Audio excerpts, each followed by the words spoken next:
Thanks for coming back. Now I've got part 2 on subwoofer setup, how to set it up for music the best way. Now, by using those 3 things, crossover, point, slope, and phase, that is how you integrate your subwoofer. That's how you get it dialed in. You want to have your subwoofer dialed in so that no matter what song you play, what music genre you're playing, there's not too much bass or not enough bass. You never want to be the situation where it's like, well, for when I'm listening to dance music, I have to turn the bass down, and you go over to the sub and turn the bass down. But when you're listening to orchestral music, you got to go turn the bass up, or if you're listening to something else, you have to turn the bass up. You want one setting. It will take you days to figure this out. Sometimes you can do it in a couple hours if you're good. Most of the time, you have to try it. It's like tasting food again and again. You're going to lose your ability to taste the fine distinctions between similar flavors.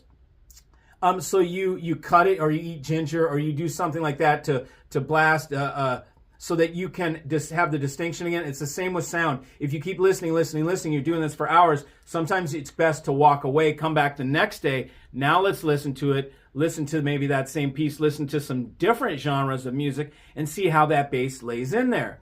And you want to get it to a point where it's just even keeled.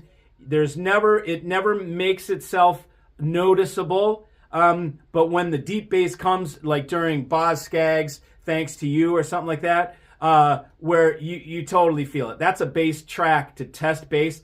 It has a lot of bass. It potentially has too much bass, but it's got a lot of bass, and it's good to test if your bass is too much in the room, or test how your system and how your sub can handle the bass without breaking apart or without, sliding across the floor. Use Boz Scaggs' Thanks to You, which is a good Bella Fleck, Flight of the Cosmic Hippo is another one that's a ton of bass and good. Mark Knopfler has some good bass in his solo stuff. Shangri-La, that album has terrific bass, and it's good for testing bass.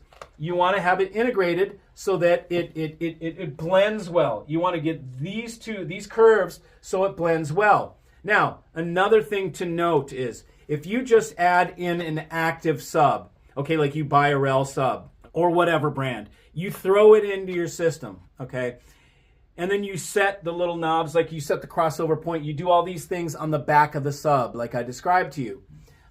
You're only doing this section of the curve. You're not handling this section of the curve, okay? So what I'm saying is you can set your sub to roll off at 24 dB, but your main might not be picking up at 24 dB unless you do active crossover.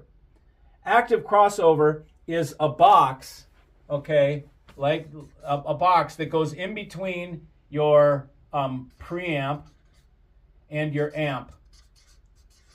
amps. It allows you to use dual amplifiers, or a 2-channel amp on in each side, or a 4-channel amp for the whole thing. Whatever it is, it's 2 amps per side. And how that works is you go pre is right and left into this box, and then you come out right and left high and right and left low. So the right and left low goes to your Rels or whatever subs, and your right and left high goes to the amp that powers your main speakers. Now you are controlling the envelope of frequency that each amplifier does. So now you've got one amplifier for the highs on that left side and one amplifier for the lows. It just means one amplifier channel. So the way I have these Maggies hooked up that you saw, the LRS Plus, I've got a Roland 125, which is a stereo amp on each side. One of the channels, the right channel, is used for low. The left channel is used for high.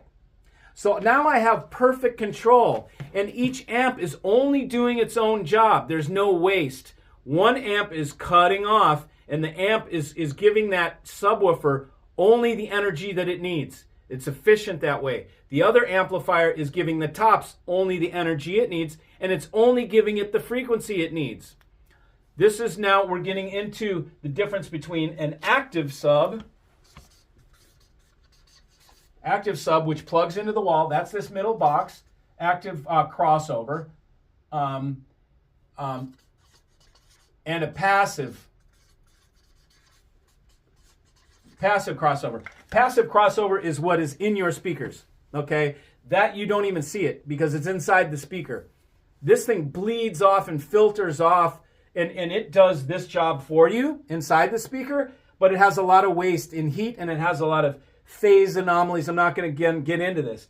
But an active crossover is more accurate, okay? So you hear me talk about the Sublime Acoustics crossover that is an active crossover. That is a way for you to truly control this. Your main speaker is only going to get this little section, this section of frequency from, say, 100 or 80 hertz up. The amp isn't even going to pass 80 hertz or below because the signal goes to it, doesn't even have anything below 80 hertz, isn't even in the signal going to the amp. And on the sub, the lows only go to that sub amp, and that subwoofer is only going to get its low frequency. So it's a much more efficient way to do things. And not only that, you're not recreating the same frequencies. And this is a key takeaway, okay? I know this is a lot to digest. I'm trying to put it in plain to understand English, and I hope you're understanding. If you don't understand, feel free to ask in the comments below. I will answer. What is going to happen when you add a sub, like you add your active sub, like a rel, whatever, you throw that in with your main speakers, you're going to be able to control this curve, but you're not going to control this curve. So what it means is, let's say you set your thing at 60 hertz, okay? Your crossover point on your active, on the back of your subwoofer, the little dial. You're going to set it at 60 hertz. Chances are your main speakers also do 60 hertz.